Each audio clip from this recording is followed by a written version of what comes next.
Hello everybody, this is Connor at BoatsDon'tSink here with another Shadowverse Evolve deck profile. This time we're going to be looking at the Gemstone Haven deck. So first off, what is Gemstone Haven? This is the anime archetype deck for Havencraft that was sort of given a lot of support in BP03 Flame of Levantine. It is a little unique from most of the other anime archetypes in that it doesn't really have its own trait that it's working off of. Gemstone is kind of just what I've dubbed it after one of its titular cards, Wingy Chirpy Gemstone. Most of the others, you look at Chess, Heroic, they're all, traited decks that are focusing on their trait. This one instead focuses on some other keywords. It got its first two cards in BP02, Reign of Bahamut, being Emerald Maiden and Sapphire Priestess, and then received the rest of its support in BP03, where we get most of the better cards for it. Bejeweled Shrine, Wingy Chirpy Gemstone, Amethyst Lion, Ruby Falcon, and Diamond Master. So as you can see, all of these are sort of named after various gemstones, hence the name. Mechanically, they focus on the keywords Ward and Storm. So they kind of have a shift between heavy defense in Ward and heavy offense in Storm. Most of them are going to be able to either buff your followers that have those keywords or gain those keywords themselves, or just do other things involving them.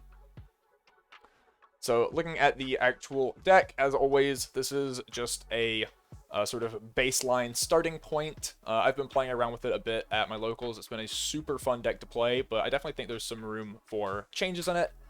So do your own testing and, make your own decisions there on what you feel best playing in the deck. I think there's a lot of good options for it. The deck list itself, as you can see, quite heavy on 1-drops. We got 15 1-drops.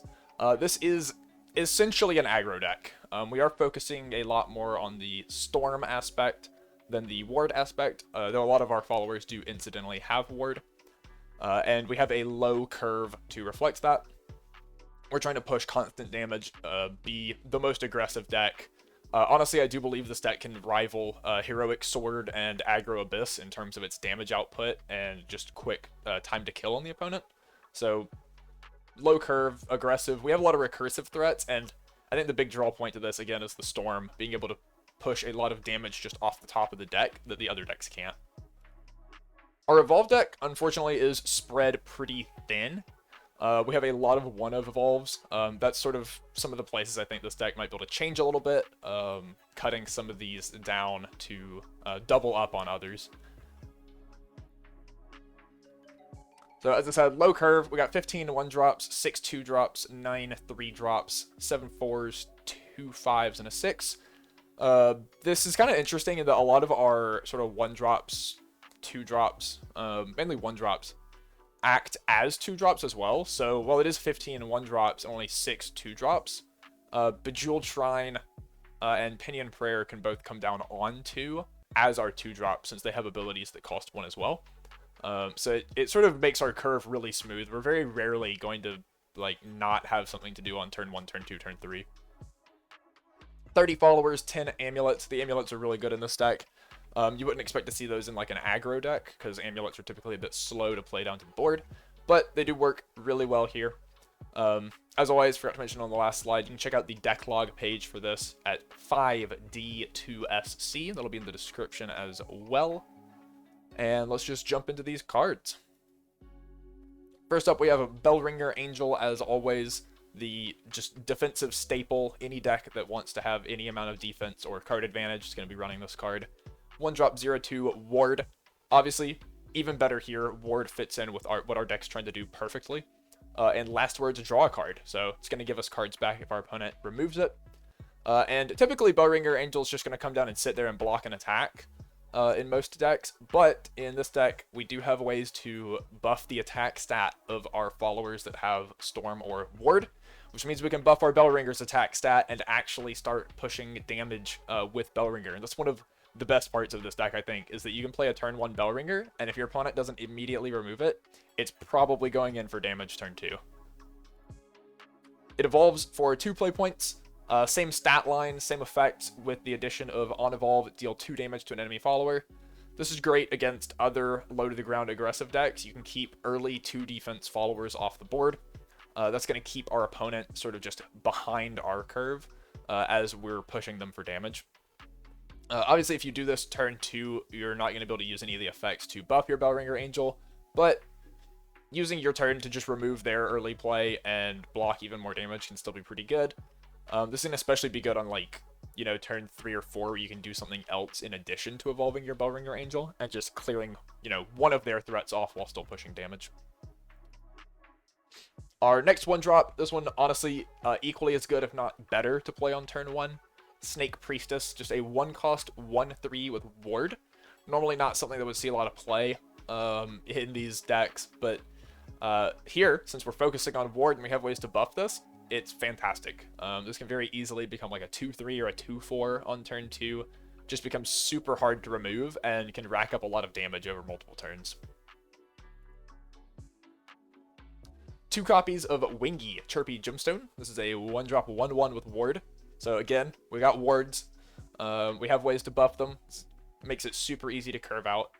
This one, however, evolves for 2 into a 2/2 with Ward. This is very similar to like Maid Leader or Prism Priestess, where, you know, it's a 1-drop 1/1, evolves for 2 to search.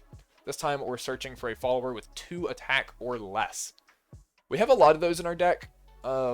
Typically, you're either going to want to be searching for Amethyst Lion, especially if you draw this on a turn where you can also play the Amethyst Lion, because that's going to get you some immediate damage value off your Wingy. Otherwise, you're going to be using it to search Diamond Master just to make sure you have one for your late game. Diamond Master is going to be one of our main ways to close out the game, and Wingy can just make sure that we have extra copies of it to find.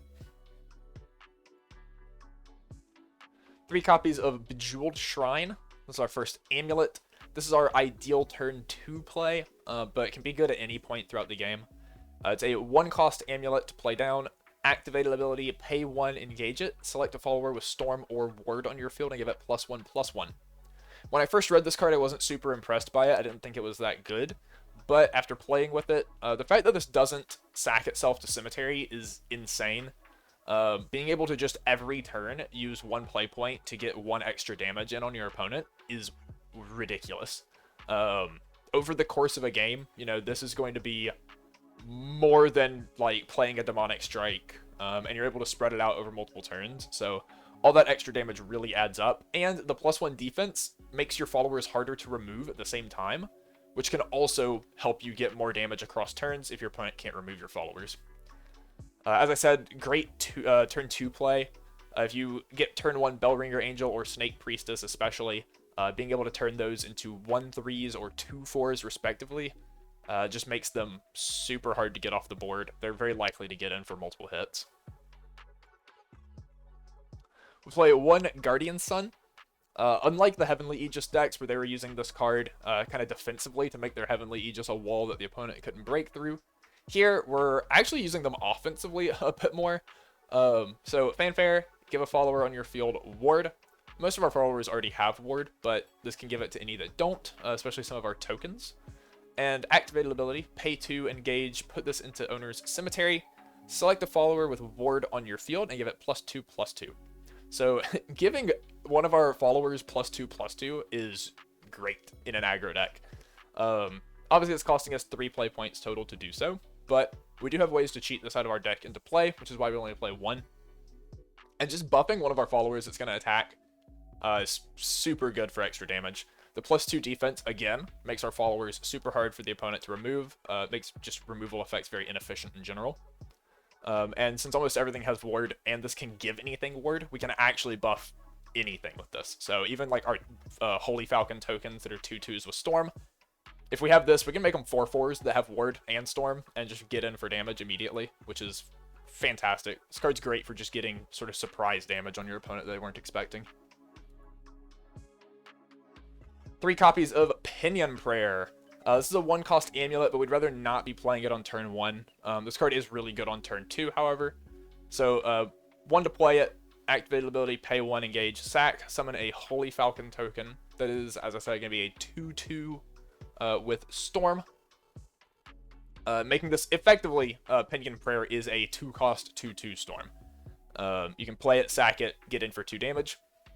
You can also, since it's an Amulet, if you ever have turns where you have like one leftover play point, you can actually spread the 2 play point cost total over multiple turns. You can play it 1 turn, right, and then sack it on a later turn, so you get a 1 cost 2/2 and make better use of your play points. Just good mana cost efficiency across the game is going to let us honestly race ahead of any decks that end turns that, you know, they have 1 or 2 play points that they couldn't spend. So that's going to help as well. These Holy Falcons, they're only 2/2s, but don't underestimate them. When we have so many effects to buff them, they can get really scary. Amethyst Lion, 3 copies. This is a 2-drop 2/1 with Storm, so slightly worse than the Holy Falcon on that front, but fanfare. Select another follower with Storm or Ward on your field and give it +1 attack. This is, again, a fantastic turn 2 play to buff our Bellringer Angel or Snake Priestess, or Wingy, if that's what you played on turn 1, and get in for extra damage that way. Honestly, the best early curve we can have is turn 1, say, Snake Priestess. Turn 2, Bejeweled Shrine, buff Snake Priestess to a 2/4, hit for 2 damage. Turn 3, very low chance they were able to remove a 2/4 on like that early in the game. So turn 3, we play Amethyst Lion, buff Snake Priestess to a 3/4. Bejeweled Shrine again, buff it to a 4/5. And then we get 6 damage straight on our opponent between Amethyst Lion and the Snake Priestess. So we're able to chuck for a lot of damage really early, and now the opponent has to deal with a 4/5 on board, which is just, you know, even harder to answer. So really good card for curving out the early game. Also just really good card late game for, you know, 2 play points, gets us effectively 3 damage off the top of our deck, as long as we have something to buff with it. Our next 2-drop is Princess Snow White. This is a 2-drop 2/2 with Ward. Fanfare, if this was put onto the field from your hand, put a Fable counter on it. If not, give it +1/+1. Last words, if this card had a Fable counter, put this card into its owner's EX area. So we're not actually playing any of the Fable support in this deck, but this card has Ward, and it's recursive. So the first time we play it, it's going to be a 2/2. If our opponent kills it, it goes back to our EX area, meaning we can just play it again later. And when we play it the second time, it's going to be a 3/3. So this again kind of just eats away at our opponent's removal, gives us a good 2/2 body to like use our buff effects on. Playing this, you know, say you play this turn 3 or whatever, just buff it with Bejeweled Shrine, make it a 3/3 right away. Your opponent's either spending like a Surefire Bullet on it or multiple removal effects on it to get rid of it, and when they do, you can just play it again later. Oftentimes you won't even end up needing to play it again later, but it does help hand size, help you just keep a lot of extra cards around. Moving into 3-drops, we play 3 copies of Meisho Doto. This is from the Uma Musume collaboration booster. It's a 3-drop 3/3 on race, so this is what we're going to be using our carrots for. Give this follower +1/+1, search your deck for an amulet that costs 1 play point, and put it onto your field. So we have a handful of amulets that cost 1 play point. Bejeweled Shrine, Guardian Sun, and Pinion Prayer. If you don't have a Bejeweled Shrine yet, you can use this to get one into play and be able to start buffing your guys. Unfortunately, it can't buff Meisho Doto herself. Pinion Prayer is typically what you're going to be going for with this, so that Meisho Doto represents, you know, 2 extra damage immediately, and a 4/4 body that the opponent's going to have to remove. Pretty good 4/4 body too, since she's not evolved. She is going to be immune to Surefire Bullet taking her out. And she's also our main way to get the 1 of Guardian Sun into play.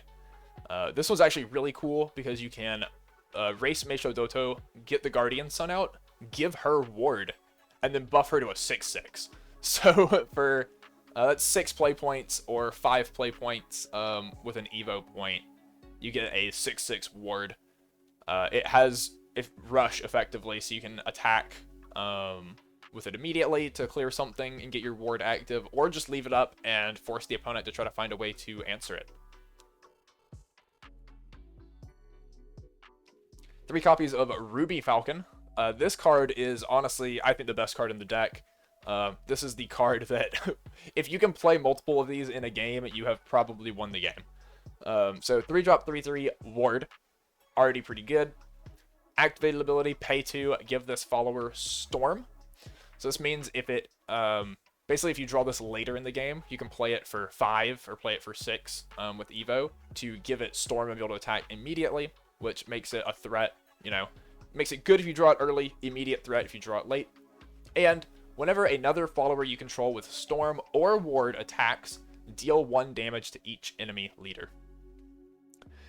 If you play like a Snake Priestess turn 1, Amethyst Lion turn 2, and then this turn 3, I mean, it's effectively +1 attack to all your other followers. Except that +1 attack is going to go through even if your opponent has like a removal spell or something. And even if you attack one of their followers, it's still 1 damage to your opponent's face. Which lets us chip away at them so much faster. It turns all of your Holy Falcon tokens into effectively 3 damage. Just anything you draw off the top is just so much more damage. It's really good with the number of just sort of like wide, small threats we can generate. You're pinging a lot of extra damage every turn. It doesn't trigger off of itself, so you do need other followers with it, but the effect is just crazy. It racks up a lot more damage than you would imagine. Evolves for 1 into a 4/4.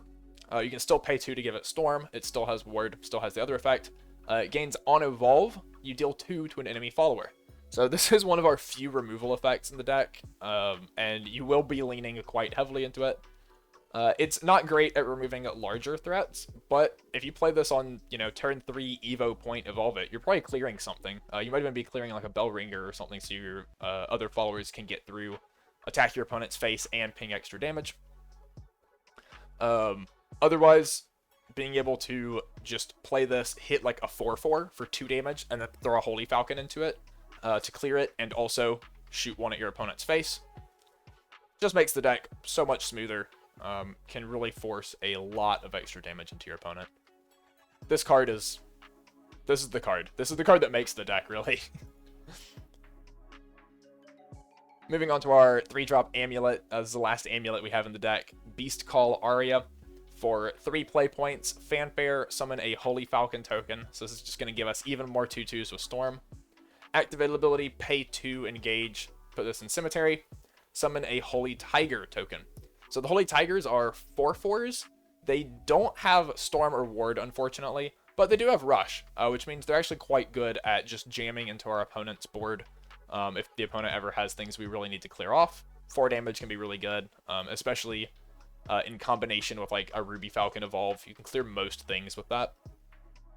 And also, if your opponent doesn't have things that are threatening you that much, you can just make a Holy Tiger and leave it on board, and your opponent still has to answer it if they take 4 damage, right?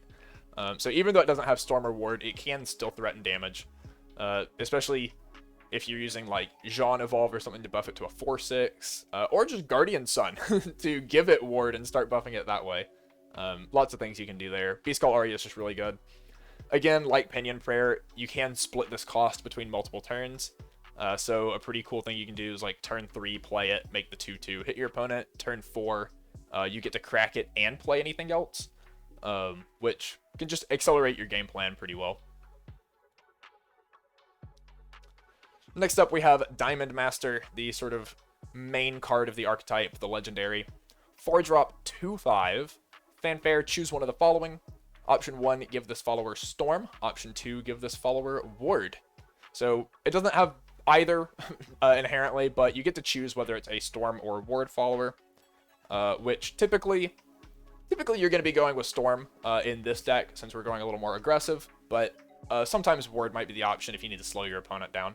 5 defense on a Ward is quite a lot for the opponent to deal with, depending on what deck they're playing. The next effect on it, whenever an opponent is selecting cards for an ability, if they can select this card, they must select it. So this is a really interesting effect. This essentially means all of your opponents, you know, Surefire Bullets, Dragon Warrior Evolves, whatever effects like that are dealing damage, they have to choose Diamond Master for them. This makes it really good at protecting your other followers, because 5 defense is a lot. Say you have an evolved Ruby Falcon on board, and then you play a Diamond Master. Your opponent wants to Surefire Bullet that Ruby Falcon to clear it, but they can't. They have to choose Diamond Master, and Surefire Bullet's not going to kill Diamond Master, which means now they've just essentially wasted a removal spell or can't use a removal spell. You get to keep both of your followers instead of losing your important one. Makes it just really good at protecting things. Really annoying card for your opponent to deal with. But that's not the only reason we play it. This is, again, one of our main finishers for the deck. We only play one copy of the Evolve, but it's typically going to kill our opponent when we play it. So Evolves for 3 into a 4/7. On Evolve, select a follower with Storm or Ward that costs 3 play points or less in your cemetery, and put it onto your field. Then it still has the same redirect effect. We have a lot of Storm and Ward followers in the deck, but there's only 2 really that we're ever choosing for Diamond Master here. Depending on how many play points we have, is kind of going to determine which one we pick. If we only have like 7 or 8 play points, we're going to take Amethyst Lion. Once we get up to either 8 with an Evo point or 9 play points, we're taking Ruby Falcon. Both of these can just come down. You know, you play Diamond Master, you pick Storm, Evolve, summon out an Amethyst Lion, buff Diamond Master to a 5/7. You now have 5 damage from Diamond Master, 2 damage from Amethyst Lion. That's 7 straight into your opponent's face. If you get Ruby Falcon and can give it Storm, you're going to have 8 damage going straight into your opponent's face. If you have extra play points beyond that to use like Bejeweled Shrine, you can get even like 9 or 10 damage. So really good at just, you know, once you get to that later point in the game, turn 7 can often just be the last turn because you're chunking away your opponent's last 7 life. We play 2 copies of Jeanne d'Arc. 4-drop 3/4, Fanfare, deal 2 damage to each enemy follower on the field. This doesn't have Storm or Ward, but against other aggressive decks that we're racing, this can put them super far behind, especially when combined. It evolves for 2, deals another 2 damage to each enemy follower. So when you use both of these effects, you can clear pretty much any aggressive board. It doesn't take out a Valiant Fencer entirely, but pretty much any other Swordcraft followers going down to this, especially the ones that they've been sort of flooding the board with. A lot of Forestcraft and Abysscraft followers are going to go down to this. So, clears the board, sets you up to be able to attack pretty easily. It also gives each other follower on your field +2 defense when it evolves, which makes your, you know, Ruby Falcons 4/6s, makes your, even your Snake Priestesses into like 1/5s, which just get super hard to remove. I've won games before because my opponent couldn't kill my 1/5 Bellringer Angel with their 4/4, and it just got me enough extra damage to win the game. So really good overall. Again, not really part of the strategy itself, but helps keep other decks off of us. Next, we play 2 copies of Majoro McQueen. 4-drop 4/4. Ward. Fanfare, put an amulet from your field into your cemetery. Select an enemy leader or enemy follower on the field and deal it 3 damage. So a lot of our amulets, like Pinion Prayer and Beast Calaria, we would rather crack on our own. But keep in mind, if you do sack a Pinion Prayer to this, that's 3 damage, which is more than the Falcon represents in 1 attack. But this is also really good at getting rid of any extra Bejeweled Shrines that we draw. Since we don't really want multiple of these taking up space on our board, you can sack any extras to Major McQueen just to deal 3 damage straight to your opponent. She evolves for 1. On Evolve, you get to choose an amulet in your cemetery and add it back to your hand. So she's a 5/5 now, and you can recur either a Pinion Prayer or Beast Calaria just to keep pushing extra damage. You can also get back a Guardian Sun if you really want to buff this into like a 7/7, or just buff one of your other followers. But using these to just get even more Falcons out on following turns can keep a lot of pressure on your opponent, and they still have to answer the 5/5 Major McQueen. 2 copies of Moon Al Mirage. This is a 5-drop 4/5 Storm, so this is immediate damage off the top of our deck for sure. Follower Strike that give this follower +2 attack. Usually this isn't going to come up, but if your opponent does have like a Bellringer Angel or something, like you can just swing at it, go up to a 6/5, and now they have to answer that or they're taking even more damage next turn. And at the start of your end phase, this gets +2 defense. So that's every turn. So every turn they don't answer this, it just gets even bigger. The turn you play it, it's going to have 7 defense at the end of your turn. Which, unfortunately, the first attack that it makes, if you just swing at your opponent's face for 4, it is a 4/5. Things like Serpent Wrath are going to take it out. But if they can't clear it immediately, it's going to go to a 4/7. If they don't answer that, it's going to go to a 4/9. Even if they chip it down, you know, from 7 to like 3, goes back up to 5 the next turn. Makes it really hard to get rid of. And 4 damage with Storm is a pretty reasonable amount with how aggressive this deck can be. Sometimes that 4 is like all you need to close out a game. Last follower we play is Riko Kashimoto Planned Perfection. This is a 6-drop 6/6. Again, not a follower that has Storm or Ward. It has Rush instead, but it works really well with this deck. Strike, if there are no other followers on your field, select an enemy follower on the field, destroy it, deal 3 damage to its leader. This means that Riko can swing into one follower, destroy another, and go 3 face, so it clears 2 of your opponent's followers off board, chips away at their life. Since this is an aggro deck, and since we have so many ways to buff our followers and like extra forms of damage, if our opponent doesn't clear our board on every turn, they're basically losing so much life that we're going to win the game. They have to answer all of our threats, our Ruby Falcons, our Major McQueens. They have to keep them off board. If they do this successfully and clear your board as you're going into a turn where you have Riko, you can just play her, sort of punish them for clearing your board, destroy whatever they have, and chip away at their defense. And then if they can't answer your 6/6, or whatever it is after swinging at their followers, 6/4 or whatever, if they can't answer that, they have to spend their next turn answering it, or you just do so much damage that you win anyway. So really good at putting your opponent in a sort of a tight position where they want to clear your board, but they get punished for clearing it, and then they have to clear more. And if they spend their resources on that, they don't have any defense against whatever Storm followers you play next. Just curves out really well. So here's the deck overall again. Pros, super aggressive curve. You can, take out 6 to 9 of your opponent's defense in the first 3 turns of the game pretty easily if you just open a lot of your aggressive cards, which really puts your opponent on the back foot. They're trying to play a defensive game now, and you just have constant onslaught of Storm. Another pro, the Storm damage. Not many decks can just consistently throw damage off the top of their deck without even having anything on board. This deck can. Most of the cards we draw on any given turn can just immediately take away some of our opponent's leader defense, which is fantastic. Makes it really hard to defend against. And we have the ability to recur our threats after the opponent's spent removal on them. Using Diamond Master, we can get back our Ruby Falcons or Amethyst Lions. Major McQueen can get back Beast Call Arias and Pinion Prayers after our opponents tried to remove the 2/2s and 4/4s. So just lots of good ways to force our opponent to spend their removal and then still have to deal with the threats afterwards. Makes it really efficient, really resilient. Cons of the deck. We don't have that many removal effects, and the ones we do have are pretty small. Bellringer and Ruby Falcon are only 2 damage. Jean is only 4, and we can only evolve it once. And Major McQueen can deal 3 if we choose not to put that into face. Riko is kind of our only good destruction effect. And that, we have to have an empty board for that. So, can struggle with dealing with other decks' boards. So, we're kind of just trying to remove our opponent instead of their followers. And it can struggle to get through multiple wards.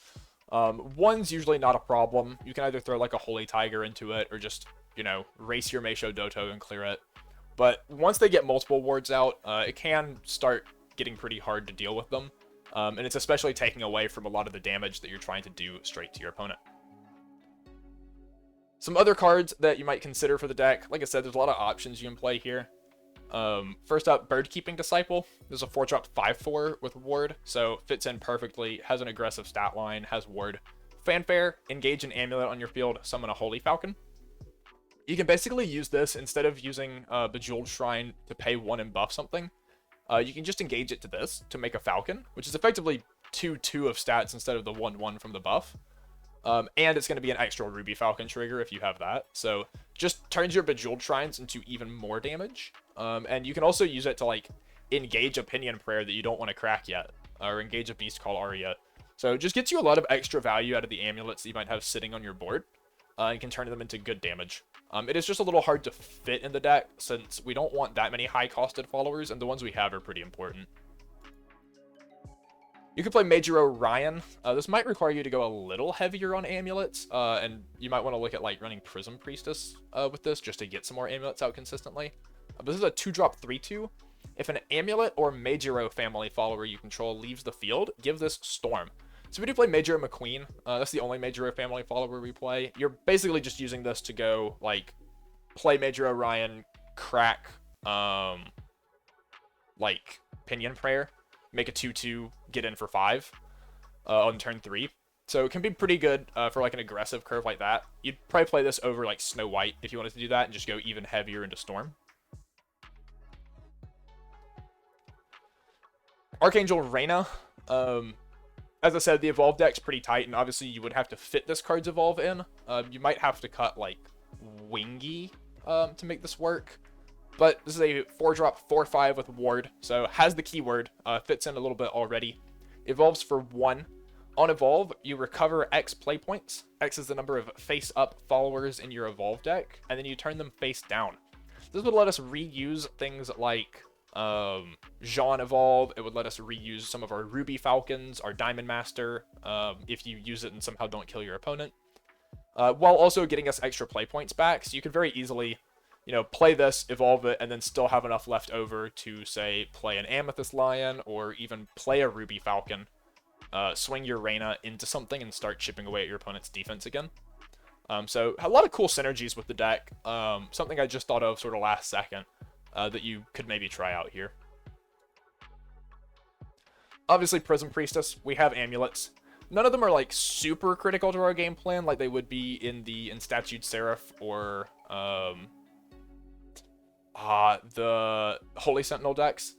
It's not as important as in those, but still being able to play this like turn 1, evolve it turn 2, get a Beast Call Aria for turn 3 can be pretty good. Can make for a pretty nice curve, help out with consistency a little better than Wingy might. But downside is that you don't have ward on this like Wingy does. And lastly, Lucifer. It's just a good finisher. The base form does have ward, so you can play it as a 7-drop 6/7. You can buff it with any of your effects. Gains your leader defense. Gives you a little more like long game resilience that you don't have otherwise. But also you can just evolve it for 0. Becomes an 8/7 that deals 4 straight to your opponent.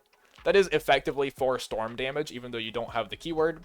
And again, if they don't answer an 8/7, they just die to it attacking them next turn. So really good card for just guaranteeing you close out games. Could maybe be like a 1 of. Again, though, fitting the evolve is incredibly difficult in this deck. And that's kind of why he's not in here already. Rico kind of has to be that slot instead. And here is the whole deck. Again, you can check out the deck log page at 5D2SC. It'll be in the description as well. I think this deck's fantastic. I think it might be the best aggro deck in the format right now, given we are basically at the end of the BP03 format with BP04 coming out next week. But I still think it's cool to look at. You should try it out. And obviously this deck, you know, since it doesn't focus on any trait in particular, every time we get followers that have Storm or Ward, this deck gets support, which is great. It makes it really good to just sort of invest in and keep upgrading with every set.